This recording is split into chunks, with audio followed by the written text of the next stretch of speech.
Selamat datang kembali di ruang diskusi kita. Hari ini kita mau coba melangkah jauh ya. Jauh banget dari sekedar berita AI atau katakanlah proyeksi 10.000 tahun ke depan. Betul, kita akan coba lihat gambaran yang lebih besarnya lagi. Iya, dengan materi sumber yang sudah Anda bagikan, terutama bab 6 ini, kita mau menyelami potensi tertinggi kehidupan. Apa itu? Ya, warisan kosmik kita. Skalanya, wah, miliaran tahun. Pertanyaan besarnya nih, sejauh mana sih kehidupan ini bisa berkembang kalau dikasih waktu dan ruang yang, ya ampun, hampir tak terbatas gitu? Terus, apa aja batas-batas fisika yang mungkin bakal kita hadapi?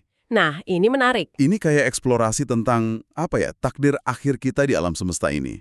Dan yang penting, eksplorasi ini bukan cuma ngayal atau fiksi loh. Seperti yang ditekankan sumber Anda, kita berpijak pada hukum fisika yang kita tahu sekarang. Oke, jadi ada dasarnya ya. Ada. Apa aja sih peluang dan batasan paling dasar yang ya alam semesta sendiri yang kasih? Potensi yang bakal kita omongin ini, wah, skalanya benar-benar kosmik, jauh di luar bayangan kita sehari-hari. Baik dari energi, materi, sampai komputasi. Oke deh, mari kita mulai dari fondasinya dulu. Sumber daya. Alam semesta ini kan katanya kaya raya ya. Tapi gimana caranya kita pakainya semaksimal mungkin? Nah, itu dia. Sumber Anda ini langsung menyorot soal energi. Dan fakta awalnya ini lumayan bikin kaget loh. Efisiensi kita sekarang ini ternyata rendah banget. Rendah sekali, iya. Mengubah makanan jadi energi, bakar bensin, batu bara, itu kan tabel 6.1 nunjukin efisiensinya kurang dari 1/1000.000%. Kecil banget. Kecil sekali. Padahal kan ada batas teoritisnya dari Einstein, E sama dengan mc kuadrat. Itu kan 100% konversi massa jadi energi. Jauh banget ya jaraknya. Dan disinilah fisika mulai menawarkan gambaran masa depan yang bisa dibilang radikal. Sumber energi yang kita pakai sekarang kayak fisi nuklir, uranium-235, itu efisiensinya cuma 0,08%. Cuma segitu ya? Atau bahkan fusi hidrogen kayak di matahari, itu sekitar 0,7%. Ya, jauh lebih baik, tapi tetap aja masih jauh dari potensi 100%. Masih jauh ya? Nah, sumber Ana terus ngebahas kandidat-kandidat yang jauh lebih dahsyat, yang benar-benar memanfaatkan fisika ekstrim. Fisika ekstrem maksudnya gimana tuh? Lebih dari nuklir? Misalnya nih, memanfaatkan objek paling aneh, paling eksotis di alam semesta. Apa itu? Lubang hitam? Lubang hitam. Dipakai buat apa? Ada namanya proses Penrose. Secara teori, kita bisa mencuri energi dari rotasi lubang hitam. Bayangin aja lubang hitam itu muter kayak gasing raksasa.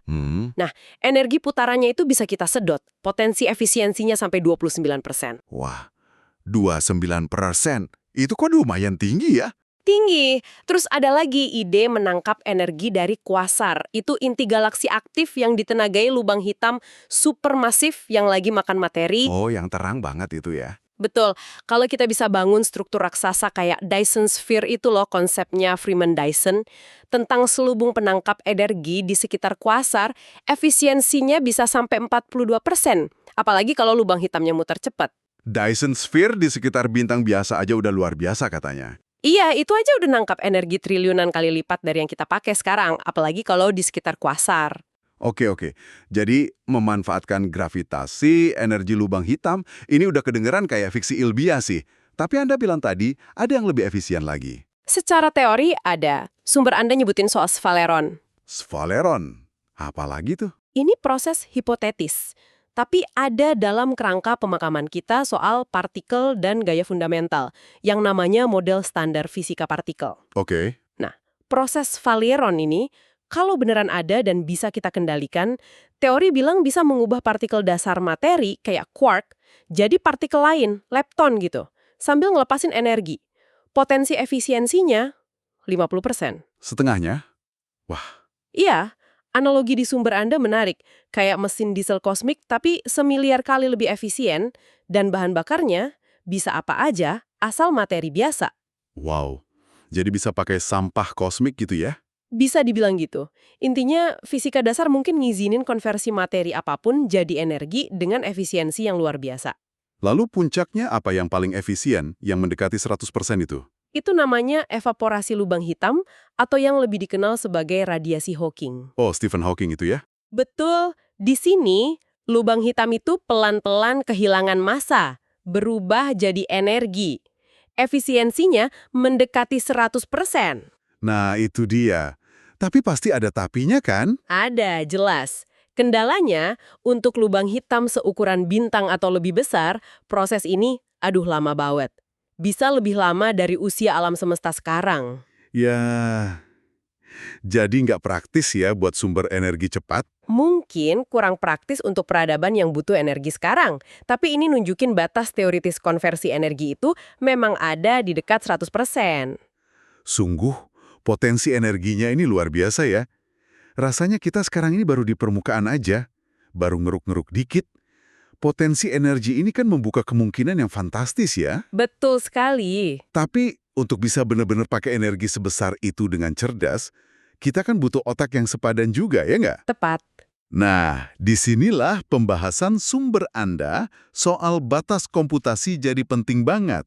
Sejauh mana sih komputer itu bisa berkembang? Sama kayak energi, batas fisika untuk komputasi juga, wah, jauh melampaui apapun yang kita punya sekarang. Ini bukan cuma soal laptop jadi lebih cepat dikit ya. Oh bukan. Bukan. Hasil kelijas Seth Lloyd yang dikutip sumber Anda itu nunjukin kalau secara fundamental, komputasi itu dibatasi oleh energi. Berdasarkan batas ini, komputer hipotetis, bayangin seberat 1 kilogram aja. Iya, Secara teori bisa melakukan 5 kali 10 pangkat 50 operasi per detik. 5 kali 10 pangkat 50. Itu angkanya nolnya ada 50 biji. Susah bayangin ya. Susah memang, nolnya banyak banget. Kalau dibandingin sama katakanlah laptop canggih sekarang, bedanya seberapa jauh tuh? Kira-kira 10 pangkat 36 kali lebih cepat. 10 diikuti 36 nol. Waduh. Biar kebayang itu kayak setiap atom di badan Anda ngelakuin triliunan kalkulasi tiap detik. Gila. Terus kapasitas nyimpennya, memorinya. Teoritis bisa sampai 131 bit. Itu semiliar-miliar kali lebih banyak dari kapasitas laptop biasa. Oke.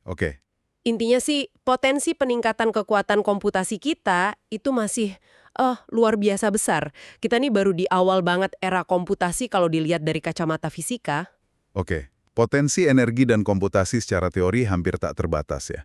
Tapi kan semua sumber daya dan kekuatan komputasi ini nyebar di alam semesta yang luas banget. Betul. Kalau kita mau akses itu semua, ya kita harus nyebarkan, bikin pemukiman kosmik.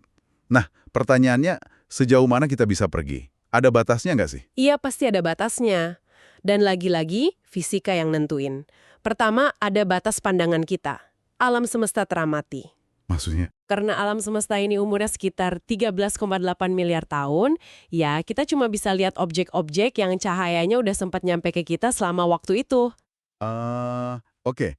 Jadi kayak lingkaran di sekeliling kita ya? Betul, kayak bola raksasa gitu di sekitar kita. Di gambar 6.6, sumber Anda ada ilustrasinya. Isinya kira-kira 10.078 atom. Itu kolam kosmik yang bisa kita lihat. Banyak banget. Tapi pertanyaannya, semua yang bisa kita lihat itu, apa bisa kita datengin? Bisa kita jangkau? Nah, disinilah mulai rumit nih. Nggak semua yang kelihatan bisa dijangkau. Oh ya, kenapa gitu? Ada dua faktor utama yang batasin. Yang pertama, jelas, kecepatan cahaya. Itu batas kecepatan absolut buat jalan-jalan lewat ruang angkasa. Oke, itu masuk akal. Tapi yang lebih fundamental, dan ini agak mengejutkan, faktor kedua, ekspansi alam semesta yang dipercepat oleh energi gelap. Energi gelap, yang misterius itu ya? Iya, alam semesta kita ini kan nggak cuma ngembang, tapi laju ngembangnya tuh makin cepet. Energi gelap ini kayak anti-gravitasi skala kosmik. Dia dorong galaksi-galaksi saling menjauh makin cepat. Tunggu. Jadi kita bisa lihat galaksi-galaksi itu pakai teleskop, cahayanya nyampe ke kita. Betul. Tapi kita nggak akan pernah bisa ke sana. Nggak peduli secanggih apapun teknologinya. Secara fundamental, iya. Itu rasanya kayak lihat harta karun di seberang jurang yang jurangnya makin lebar terus ya. Wah, ini lumayan ngubah cara pandang sih. Tepat sekali. Akibat ekspansi yang dipercepat ini, sumber Anda tuh ngira-ngira sekitar 98% galaksi yang sekarang bisa kita amati, itu secara fundamental udah di luar jangkauan kausal kita. 98%. Banyak banget. Iya, mereka menjauh lebih cepat dari kecepatan cahaya relatif terhadap kita. Bukan karena mereka gerak lewat ruang, tapi karena ruang di antaranya itu melar. Jadi kita nggak akan pernah bisa kirim sinyal atau pesawat ke sana. Jadi batas jangkauan kita berapa dong? Batas jangkauan efektif kita itu cuma sekitar 17 miliar tahun cahaya jaraknya. Artinya, cuma sekitar 10 miliar galaksi yang secara teori bisa kita capai dan mungkin tinggali di masa depan. Cuma 10 miliar galaksi ya? Tetap aja banyak sih. Banyak memang, visualisasi di gambar 6.7 sumber Anda itu bagus. Kerucut cahaya masa depan kita itu nggak melebar tanpa batas, tapi melengkung kayak gelas sampahnya gara-gara ekspansi kosmik ini. Oke, itu batas teoritisnya, karena alam semesta ngembang. Tapi secara praktis nih, gimana caranya kita bisa gerak mendekati kecepatan cahaya? Roket kita sekarang aja, kayak New Horizons atau Parker Solar Probe, itu kan kecepatannya belum ada 0,1% kecepatan cahaya. Jauh banget. Bener, roket kimia konvensional itu terbatas banget karena harus bawa bahan bakarnya sendiri, dan itu berat. Tapi sumber Anda ngebahas beberapa konsep propulsi masa depan yang lebih radikal. Contohnya apa aja? Salah satu yang paling gila mungkin Project Orion. Itu pakai serangkaian ledakan bom nuklir. Konsepnya butuh ratusan ribu bom nuklir buat dorong pesawat raksasa. Pakai bom nuklir, serius? Serius konsepnya gitu. Secara teori bisa mencapai beberapa persen kecepatan cahaya, mungkin sekitar 3%. Wow, terus apa lagi? Secara teori, ini bahan bakar paling efisien, konversi massa energinya hampir 100%. Tapi ya itu, masalahnya bikin dan nyimpen antimateri dalam jumlah besar itu susah banget dan bahaya. Iya, kebayang susahnya. Terus ada konsep kayak Bussard Ramjet. Idenya nyendok hidrogen di ruang antar bintang buat bahan bakar. Tapi ini banyak tantangan teknisnya. Oke. Nah, yang mungkin lebih realistis dalam jangka menengah itu layar laser atau laser sailing. Idenya Robert Forward. Layar laser. Kayak perahu layar tapi di luar angkasa. Mirip gitu. Bayangin layar super tipis dan gede banget di pesawat antar bintang, terus didorong pakai sinar laser yang kuat banget dari bumi atau tata surya asal. Didorong laser. Iya, yang keren tuh mekanisme ngeremnya. Sebagian layarnya bisa mantulin laser balik buat melambatin pesawat pas mau nyampe tujuan. Wah, cerdas juga ya.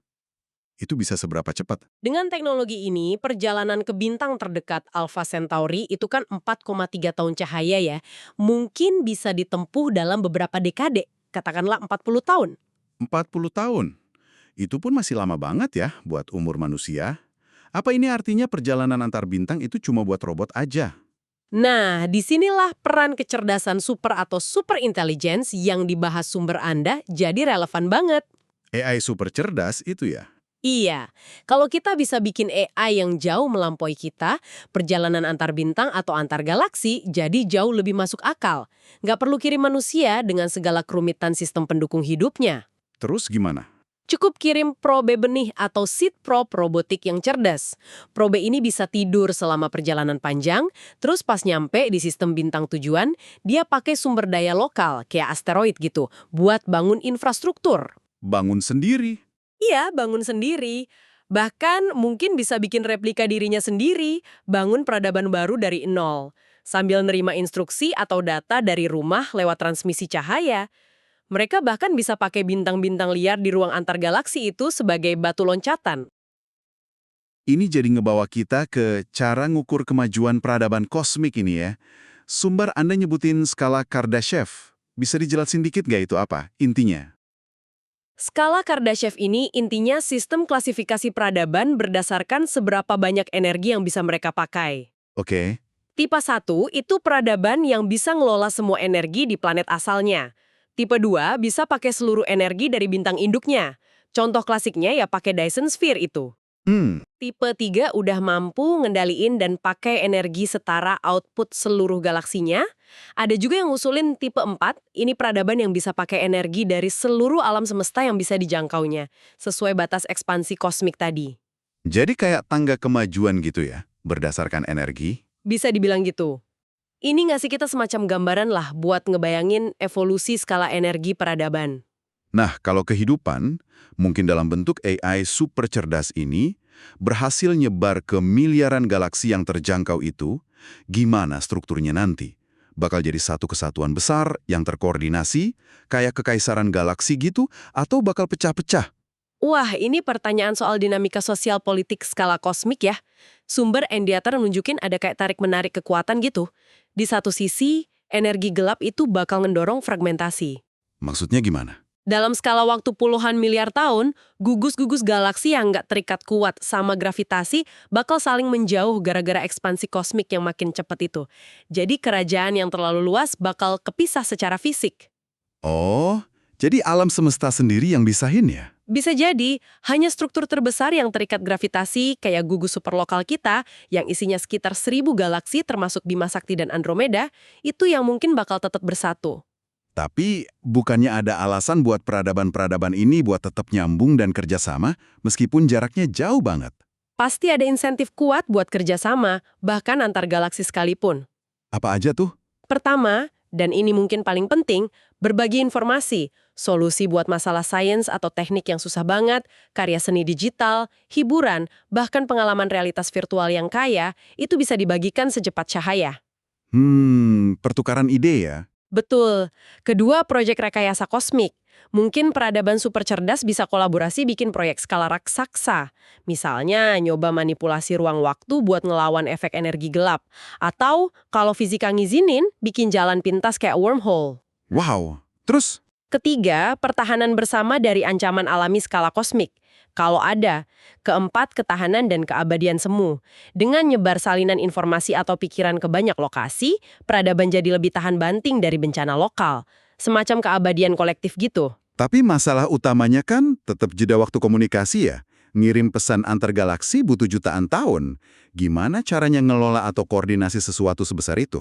Nah, ini tantangan fundamental. Kendali real-time jelas nggak mungkin. Sumber Anda spekulasi tentang mekanisme kontrol yang mungkin bisa jalan. Mungkin bukan perintah langsung, tapi semacam sistem insentif dan disinsentif yang kuat banget. Kayak gimana tuh? Bayangin ada hadiah berupa pengetahuan atau teknologi canggih buat yang nurut aturan bersama, dan hukuman ekstrim buat yang bandel. Misalnya AI penjaga lokal yang diprogram buat micu bencana, kayak supernova buatan gitu, kalau ada pelanggaran berat protokol antar galaksi. Wah, serem juga ya hukumannya ya. Ya ini spekulatif sih, tapi buat gambarin tantangan koordinasi skala kosmik. Terus gimana kalau ada dua gelembung peradaban yang berkembang sendiri-sendiri, terus akhirnya ketemu di perbatasan wilayah mereka? Apa yang bakal terjadi? Perang bintang kayak di film? Sumber Anda ngasih beberapa kemungkinan. Pertama, asimilasi. Tapi ini mungkin bukan penaklukan militer ya. Terus gimana? Bisa jadi lebih halus. Satu peradaban mungkin punya ide, teknologi, atau budaya yang keren banget, unggul banget, sampai peradaban lain secara sukarela milih buat ngadopsi dan gabung. Ini bisa jadi cara ekspansi tercepat kan? Ide nyebarnya secepat cahaya. Oh, jadi kayak pengaruh budaya gitu ya? Bisa jadi. Kedua, kerjasama. Kalau tujuan dan nilainya sejalan, ya mereka bisa kolaborasi. Ketiga, ya konflik atau perang. Nah, ini dia. Meskipun kita berharap peradaban super cerdas itu lebih rasional dan nggak mau buang-buang sumber daya buat perang, kemungkinan konflik tetap ada. Apalagi kalau ada perbedaan tujuan yang mendasar atau rebutan sumber daya. Masuk akal juga. Selain interaksi antar peradaban, ada juga potensi ancaman liar dari fisika itu sendiri. Sumber Anda nyebutin death bubbles atau gelembung kematian. Gelembung kematian. Apa itu? Ini ide teoritis kalau ruang hampa tempat kita tinggal ini mungkin nggak stabil. Bisa aja tiba-tiba jatuh ke keadaan energi yang lebih rendah, kayak air super dingin yang tiba-tiba beku. Terus kenapa kalau begitu? Kalau ini terjadi, gelembung dari fase ruang yang baru ini, yang mungkin mematikan buat kehidupan, bakal nyebar ke segala arah secepat cahaya. Waduh, ngeri juga ya. Ironisnya, kalau ini ancaman nyata, energi gelap yang misahin galaksi-galaksi itu malah bisa jadi pelindung kita, menjaga kita tetap terisolasi dari gelembung kematian yang mungkin datang dari tempat jauh banget di alam semesta. Wah, jadi energi gelap ada gunanya juga ya mungkin? Semua kemungkinan ini bikin kita balik lagi ke pertanyaan paling dasar. Kita ini sendirian nggak sih? Pertanyaan abadi. Paradoks Fermi yang terkenal itu kan nanya, kalau alam semesta segede dan setua ini, kok kita belum lihat bukti peradaban maju lainnya? Sumber Anda ngasih peringatan penting nih. Jangan buru-buru asumsi kita nggak sendirian. Kenapa begitu? Itu bisa bikin kita ngerasa aman tapi palsu, terus jadi ceroboh sama potensi kita sendiri. Dan argumen gampangnya, alam semesta kan gede banget, pasti ada kehidupan lain, itu sebenarnya cacat logika loh. Kita nggak tahu seberapa besar probabilitas abiogenesis. Abiogenesis itu apa? Kehidupan muncul secara spontan dari materi nggak hidup. Angka probabilitasnya itu bisa jadi kecil banget, astronomis kecilnya. Oh gitu. Mungkin saking kecilnya, meskipun ada triliunan planet di alam semesta teramati, munculnya kehidupan cerdas kayak kita ini langka banget. Bahkan mungkin unik di gelembung kosmik kita ini. Ya tentu aja, pencarian tetap jalan terus lewat SETI, pengamatan atmosfer eksoplanet, proyek kayak Breakthrough Lesson. Dan poin penting yang ditekankan sumber Anda, kalaupun kita akhirnya ketemu sama peradaban luar angkasa. Iya, Kemungkinan besar mereka itu bukan makhluk biologis kayak kita atau alien hijau kecil gitu.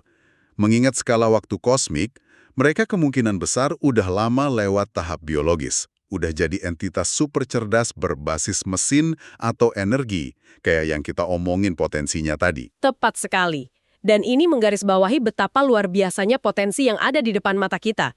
Nggak peduli kita sendirian atau enggak. Maksudnya, Kalau kita bijaksana, kehidupan yang asalnya dari bumi ini, mungkin dalam bentuk AI super cerdas di masa depan, punya potensi buat berkembang selama miliaran, bahkan triliunan tahun, pakai energi bintang dan galaksi dengan efisiensi deketin batas fisika. Melakukan komputasi skala besar yang bisa simulasi alam semesta atau triliunan kesadaran. triliunan kesadaran. Ya, sumber Anda ngutip perkiraan potensi 1058 jiwa tersimulasi dari Nick Bostrom, atau bahkan 1069 dari Max Tegmark. Angka-angka yang, wah, hampir nggak kebayang. Angka-angka itu benar-benar melukiskan gambaran masa depan yang megah banget ya. Dan kontrasnya sama nasib standar kita kalau kita gagal bertindak bijak, itu tajam banget. Sangat tajam.